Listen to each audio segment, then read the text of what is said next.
नमस्कार विद्यार्थी मित्रांनो, आपण प्रकरण 3 जे आहे भागविक्री हे प्रकरण बघतोय. तर आपण भागविक्रीच्या पद्धती ज्या आहे त्या पद्धती बघतोय. तर त्यामध्ये प्रामुख्याने आपण प्रथम जे आहे तर प्रथम आपण सार्वजनिक भागांची विक्री जी आहे ती विक्री बघितली. आज आपल्याला विद्यमान समहक्क भागधारकांना भागांची विक्री जी आहे ती विक्री कशा पद्धतीने केली जाते याचा विचार करायचा आहे.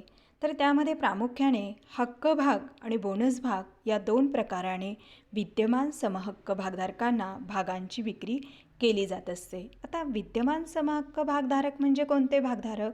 तर ज्या भागधारकांनी कंपनीचे भाग अगोदर खरेदी केलेले आहे आणि जे भागधारक आत्ता सध्या कंपनीचे भागधारक म्हणजे कंपनीचे मालक आहे, विद्यमान म्हणजे सध्याचे, या अर्थाने हा शब्द आपल्याला विचारात घ्यायचा आहे. म्हणजे ज्या व्यक्तींकडे कंपनीचे भाग आत्ता आहेत तर त्या व्यक्तींना कंपनीचे विद्यमान समहक्क भागधारक असं म्हटलं जातं. आता याच्यामध्ये प्रामुख्याने आपल्याला हक्क भाग आणि बोनस भाग म्हणजे काय याचा विचार जो आहे तो विचार करायचा आहे. आता हक्क भाग म्हटल्यानंतर हे कुठेतरी हक्काशी संबंधित असल्याचं आपल्याला दिसून येईल. आणि बोनस भाग, आता बोनस हा शब्द जो आहे हा शब्द आपण व्यवहारामध्ये जो वापरतो तर तो तिथे जे आहे त्याच्यापेक्षा जास्त मिळणं. आणि हा शब्द आपल्या केव्हा कानावरती येत असतो? दिवाळीच्या काळामध्ये. बघा, तिथे कर्मचाऱ्यांना बोनस जो आहे तो बोनस दिला जातो. मग तो बोनस जो आहे तो बोनस वेगळा आणि कर्मचाऱ्यांचे बोनस भाग जे आहे ते बोनस भाग वेगळे. जरी त्याच्याशी थोडासा संबंधित असलं तरी बोनस भाग ही संकल्पना पूर्णपणे वेगळी आहे. तर तिथे जे आहे आपण प्रथम हक्क भाग म्हणजे काय त्याचा विचार जो आहे तो विचार आपण तिथे करूया.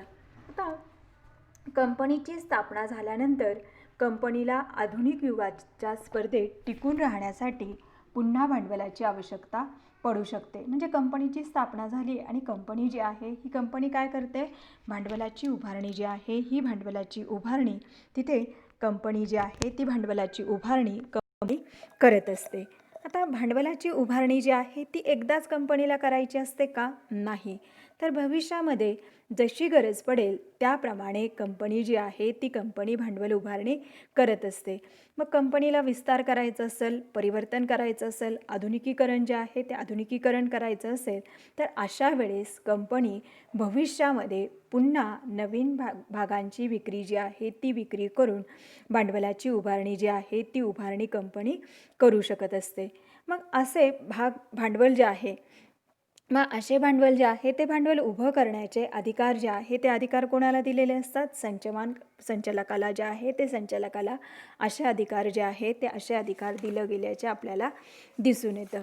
मग तिथे जे आहे तर ज्यावेळेस कंपनी भविष्यात पुन्हा भांडवलाची गरज आहे, कंपनीला पुन्हा भांडवलाची आवश्यकता आहे, तेव्हा कंपनी तिचे भाग जे आहे ते भाग तिथे कंपनीचे अगोदरचे जे भागधारक आहे त्यांनी खरेदी केलेल्या भागाच्या प्रमाणामध्ये विक्री जी आहे ती विक्री करू शकते. म्हणजे अगोदरचे जे भागधारक आहेत त्यांनी जेवढे भाग खरेदी केलेले आहेत त्याच्या प्रमाणामध्ये नवीन भांडवल उभारणी करत असताना कंपनी भागांची विक्री जी आहे ती विक्री करू शकते. मग अशा भाग विक्रीला काय म्हटलं जातं आहे? हक्क भाग विक्री असं म्हटलं जातं.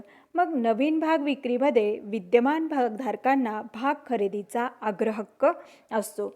म्हणजे कंपनी भविष्यामध्ये पुन्हा नव्याने जेव्हा भांडवलाची उभारणी करेल तर ते भाग प्रथम खरेदी करण्याचा अधिकार जो आहे तो अधिकार कंपनीचे अगोदरचे जे समहक्क भागधारक आहेत त्यांना तो अग्रहक्क जो आहे तो अग्रहक्क तिथे प्राप्त होत असतो. मग इथे जे आहे इथे जर बघितलं गेलं तर भागधारकांना हक्क म्हणून जे आहेत त्यांचा हक्क म्हणून असे भाग द्यावे लागतात, म्हणून या भागांना काय म्हटलं जातं आहे? हक्क भाग म्हटलं जातं. आणि इथे अग्रहक्क जो आहे तो अग्रहक्क त्यांना दिला जातो आणि त्यांच्याकडे जेवढे भाग आहे त्याच्या प्रमाणामध्ये ते भाग जे आहे ते भाग त्यांना तिथे दिले जात असतात. मग ते प्रमाण कंपनीने ठरवलेले असतं. मग 2:1 म्हणजे 2 भाग असतील तर 1 भाग, 3:1 किंवा 5:2, 5 भाग असतील तर 2, अशा प्रकारे कंपनीने ते प्रमाण जे आहे ते प्रमाण ठरवलेलं असतं आणि त्याप्रमाणे भागांची विक्री जी आहे ती विक्री कंपनी करत असते. आता हक्क भाग जे आहे तर हक्क भाग विक्रीसाठी काही तरतुदी ज्या आहेत त्या तरतुदींची पूर्तता कंपनीला करावी लागते. मग हक्क भागाची विक्री किंमत बाजार मूल्यापेक्षा कमी असते, म्हणजे बाजारामध्ये ते भाग ज्या किमतीला विक्री होणार आहे त्याच्यापेक्षा समहक्क भागधारकांना जे भाग दिले जाणार आहे त्याची कंपनी जी आहे ती किंमत जी आहे ती किंमत कमी असणार आहे. त्यानंतर कंपनी लेटर ऑफ ऑफर हा दस्तऐवज विद्यमान भागधारकांना पाठवत असते. त्यानंतर लेटर ऑफ ऑफरमध्ये कोणत्या बाबी ज्या आहे त्या बाबी समाविष्ट असतात, तर तिथे जे आहे तर देऊ केलेल्या भागांची त्यांना किती भाग दिलेले आहे त्याची संख्या, भाग विक्रीचा कालावधी, मग हा कालावधी 15 दिवसापेक्षा कमी आणि 30 दिवसापेक्षा जास्त असू नये. आणि हक्क त्याग करणं म्हणजे भागधारक ते हक्क भाग दुसऱ्याच्या नावे करू शकतात. म्हणजे काय करावं लागतं कंपनीला, तर लेटर ऑफ ऑफर म्हणजे ते ऑफरचं लेटर जे आहे ते त्यांच्याकडे पाठवावं लागतं. मग त्याच्यामध्ये काय ऑफर केलेलं असतं, त्यांना देऊ केलेल्या भागाची संख्या, नंतर त्या भाग विक्रीचा कालावधी जो आहे तो कालावधी, आणि जर त्यांना त्यांच्या हक्काचा त्याग करायचा असेल आणि दुसऱ्या व्यक्तीच्या नावावर करायचं असेल तर त्यासंबंधीची माहिती जी आहे ती माहिती तिथे दिलेली असते. त्यानंतर लेटर ऑफ ऑफर हे registered post, speed post, courier किंवा इलेक्ट्रिक पद्धतीने पाठवू शकता. जर विद्यमान भागधारकाने विहित मुदतीत प्रतिसाद दिला नाही, तर म्हणजे काय, 15 ते 30 दिवसात जो कालावधी दिलेला आहे त्या मुदतीत प्रतिसाद दिला नाही तर भागधारक भाग खरेदीसाठी इच्छुक नाही असे गृहीत धरले जाते आणि ते न खरेदी केलेले भाग कंपनी नवीन गुंतवणूकदार जे आहे त्या नवीन गुंतवणूकदारांना कंपनी विकू शकते. म्हणजे कंपनी काय करते, आधी विद्यमान भागधारकांना ते देते, त्यांनी जर ते भाग घेतले नाही तर ते भाग कंपनी जे आहे ते कंपनी इतर नवीन गुंतवणूकदारांना किंवा नवीन ज्या व्यक्तींना कंपनीचे भाग खरेदी करायचे आहे त्यांना ते भाग विकू शकते. आणि कंपनीने काढलेल्या हक्क भाग विक्रीसाठी किमान अभिदान 90% असेल. म्हणजे कंपनीने आता किमान अभिदानाची रक्कम जी आहे, हा भाग आपला तिथे भाग भांडवलाचं वर्गीकरण जे आहे तो भाग झालेला नाही आहे, परंतु किमान अभिदान म्हणजे कमीत कमी किती रक्कम यायला पाहिजे, तर ती रक्कम जी आहे ती 90% रक्कम जी आहे ती रक्कम येणं अपेक्षित असतं. आलंय लक्षामध्ये हक्क भाग म्हणजे काय, तर तिथे कंपनी भविष्यामध्ये नव्याने जेव्हा भांडवलाची उभारणी करेल त्यावेळेस ते भाग खरेदी करण्याचा अधिकार जो आहे तो अधिकार कंपनीच्या जुन्या भागधारकांना जो आहे तो जुन्या भागधारकांना दिला जात असतो. आता तिथे जे आहे तर तिथे जे आहे आपल्याला दुसरं जे आहे ते बघायचं आहे ते म्हणजे बोनस भाग. आता बोनस भाग जे आहे तर बोनस भाग कंपनीच्या विद्यमान भागधारकांना विनामूल्य जे आहे ते विनामूल्य दिले जातात आणि हे पूर्णदत्त भाग असतात. भागधारकास कोणत्याही रकमेचा भरणा कंपनीकडे करावा लागत नाही. त्यानंतर भागधारक जे आहे ते भागधारक दुसऱ्याच्या नावे आपले बोनस भाग जे आहे ते बोनस भाग देऊ शकत नाही.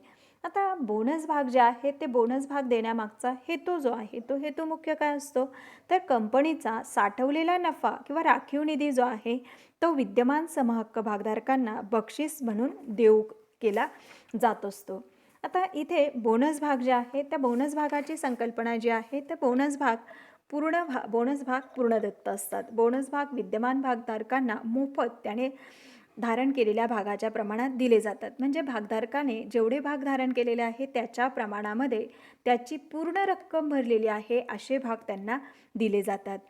आर्थिकदृष्ट्या मजबूत कंपनी तिच्या नफ्यातून किंवा राखीव निधीतून बोनस भागाचं वाटप करत असते. याला नफ्याचं किंवा राखीव निधीचं भांडवलीकरण असं म्हणतात.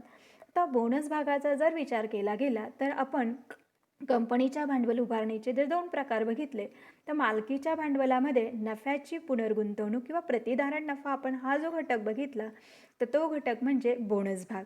मग बोनस भाग जे आहे तर कंपनीचा नफा जो आहे त्या नफाचं भांडवलामध्ये रूपांतर जर करायचं असेल तर ते रूपांतर करण्यासाठी किंवा कंपनीचा नफा जो आहे तो नफा भांडवलाच्या स्वरूपामध्ये किंवा अंतर्गत भांडवल उभारणीच्या स्रोत म्हणून जर त्याचा विचार करायचा असेल तर तिथे बोनस भाग जे आहे ते बोनस भाग कंपनीच्या विद्यमान समहक्क भागधारकांना त्यांनी धारण केलेल्या भागाच्या प्रमाणामध्ये दिले जात असतात. आता तिथे जे आहे तर कंपनी जी आहे तर कोणतीही कंपनी आपल्या नफ्यातील सर्व भाग लाभांशाच्या रूपाने भागधारकांमध्ये वाटत नाही.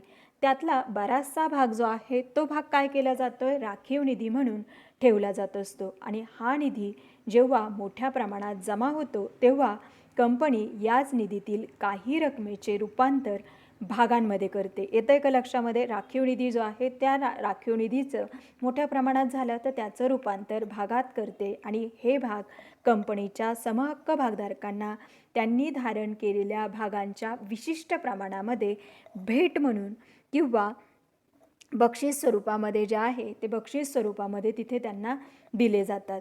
मग त्यांनी धारण केलेल्या भागांच्या प्रमाणात म्हणजे काय, हक्क भागांमध्ये ज्याप्रमाणे बघितले की 2:1, 5:1 किंवा 5:2 अशा प्रकारे, म्हणजे 5 भाग असतील तर 2, 5 भाग असतील तर तिथे 3, 2 भाग असेल तर 1, अशा प्रमाणामध्ये ते भाग जे आहे ते भाग तिथे दिले जात असतात.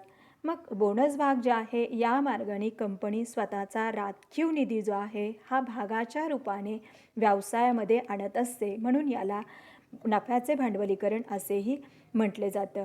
आता बोनस भाग जे आहे याचा परिणाम म्हणजे काय असतो की कंपनीच्या मालमत्तेत सुरक्षित ठेवून भांडवलामध्ये वाढ जी आहे ती वाढ केली जात असते. मग आता बोनस भाग जे आहे तर बोनस भाग म्हणजे तिथं काय केलं जातं आहे, तर विद्यमान समहक्क भागधारकांना काय केलं जातं आहे, ते भाग दिले जात आहेत. मग त्यांच्याकडे 2 भाग असेल तर त्यांच्या भागांमध्ये किती वाढ होणार आहे, 3 भागांची वाढ जी आहे ती वाढ होणार आहे. आणि त्या भागांची किंमत जी आहे किंवा ती रक्कम सुरुवातीला ज्यावेळेस ते भागधारक भाग खरेदी करतात त्यावेळेस ती रक्कम जी आहे ती रक्कम त्यांना, भागाची रक्कम जी आहे ती रक्कम त्यांना द्यावी लागते.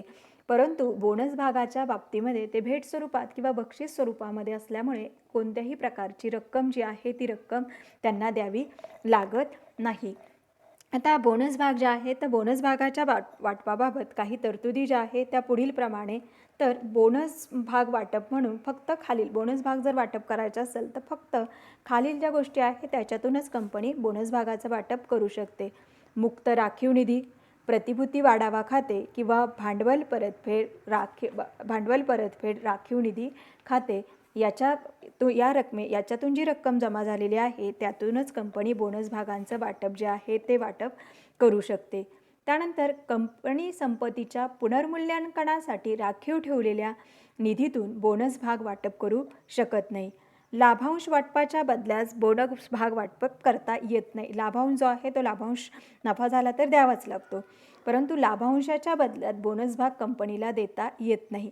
आणि एकदा जाहीर केलेले बोनस भाग वाटप कंपनी रद्द करू शकत नाही. बोनस भाग जे आहे हे पूर्ण दत्त भाग असतात, म्हणजे त्याची जी रक्कम आहे ती रक्कम पूर्ण दिलेली असते. ती रक्कम कोण देते, कंपनी देत असते भागधारकांना, ती रक्कम तिथे देता येत नाही. आणि भागधारक बोनस भागाचा त्याग करू शकत नाही. भागधारकांना बोनस भाग जे आहे ते बोनस भाग तिथे जे मिळत आहे त्याचा ते त्याग करू शकत नाही, कारण इथे त्यांना ऑप्शन दिलेला नाही आहे. हक्क भागाच्या बाबतीमध्ये त्याची रक्कम त्यांना द्यायची आहे, पण बोनस भागाच्या बाबतीमध्ये ती रक्कम त्यांना द्यायची नसते आणि त्यामुळे तिथे जे आहे ते आणि भेट स्वरूपात दिले जात आहे, त्यामुळे त्याचा त्याग करू शकत नाही.